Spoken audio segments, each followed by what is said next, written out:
रामाय रामभद्राय रामचंद्राय वेदसे रघुनाथाय नाथाय सीताय पतये नमः. Sundarakand, chapter number 46, the slaying of the 5 generals. Ravana listened to the news of the destruction of the sons of the ministers by Anjaneya. He carefully kept within himself his growing fear of Maruti, whom he regarded so lightly as an ordinary monkey. Yet he did not lose heart, but devised other plans.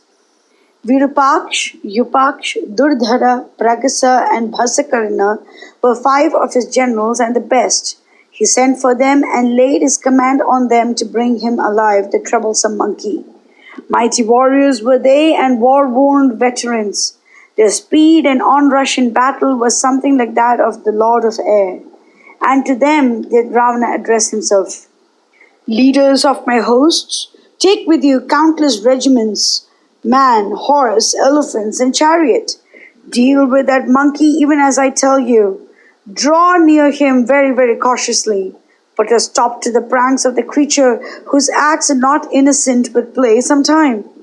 I have bestowed careful thought on him and his methods, and I decide that it is no monkey at all. Indra or some other enemy of mine has created this being of frightful valor to do evil to us. Time and oft we have put to rout the embattled hosts of Nagas, Yakshas, Gandharvas, Devas, Asuras, and Maharishis. So it is no wonder that they lie in wait to do us harm. Manage somehow to bring me the monkey alive. Be not guilty of the mistake of slighting that monkey as an ordinary being, for its intelligence and valor is simply boundless. Full well do I know Vali, Sugriv, Jambavan, the mighty Nila, and Divida, and countless other monkeys of renown. Verily they are valiant heroes, but their course, their luster, their valor, intelligence, spirit, perseverance, and enthusiasm were never like this. This huge creature can take forms at will. Now I know not that Indra, the Devas, the Asuras, men, and all these creatures in the 3 worlds may blend themselves together against you, but to be consumed with the flames of your wrath. However, victory and defeat is often uncertain, and he who sets his heart upon worsting his foes in battle should ground himself well in the science of polity and guard himself most carefully. Those Rakshasa heroes, blazing like fire in their luster, laid their king's commands to their hearts, and they started to the Ashoka grove, armed to the teeth with frightful weapons, followed by cars, huge elephants, and horses fleet as wind. They caught sight of Anjaneya as he sat over the gate, crowned like the rising sun with a halo of his luster. He had yet to meet his equal in strength, speed, stature, intelligence, spirit, or enthusiasm. The Rakshasas sprang at him from all sides, their frightful weapons raised aloft to strike. Durdhara hit him on the head with 5 arrows, bright as the black lily. They were wrought of iron, frightful, green of hue, and meant to drive the hearts of the foes. Maruti roared so that the quarters shrieked back in affright and sprang up in the air. Then Durdhara poured at him ceaseless torrent of arrows from where he sat in his car.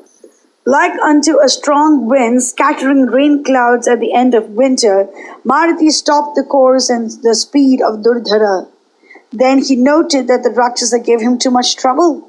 He grew and grew with a lightning speed and crashed down from untold height upon his car, even as an army of thunderbolts crashed down upon a huge mountain. It was reduced to powder, yoke, axle, and all. The 8 horses were crushed to death, and Durdhara lay by their side on the earth, a frightful corpse. Thereat, Upaksha and Virupaksha, who were strangers to defeat, were beside themselves with wrath and sprang at Maruti, striking his broad chest with huge iron pestles. Anjaneya, like unto the Lord Garuda in valor, stopped them on the way. He jumped down to the earth and, uprooting a huge tree, struck to death the 2 Rakshasa heroes.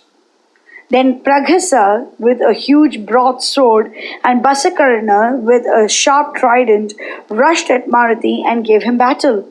His body was hit all over by the weapons. His tawny hair was clotted all over with his blood, and he shone in his growing wrath like the morning sun.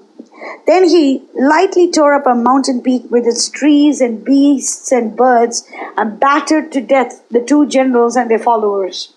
He dashed horses against horses, elephants against elephants, soldiers against soldiers, cars against cars, and made short work of the vast army, even as Indra deals destruction to the Asuras.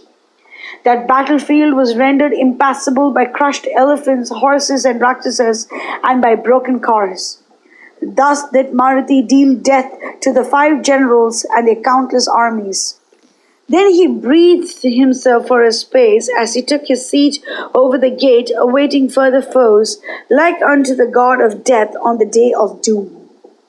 Mangalam Kushlendraya Mahni Gunamte Chakravarti Dhanurjaya Sarvabhaumaya Mangalam.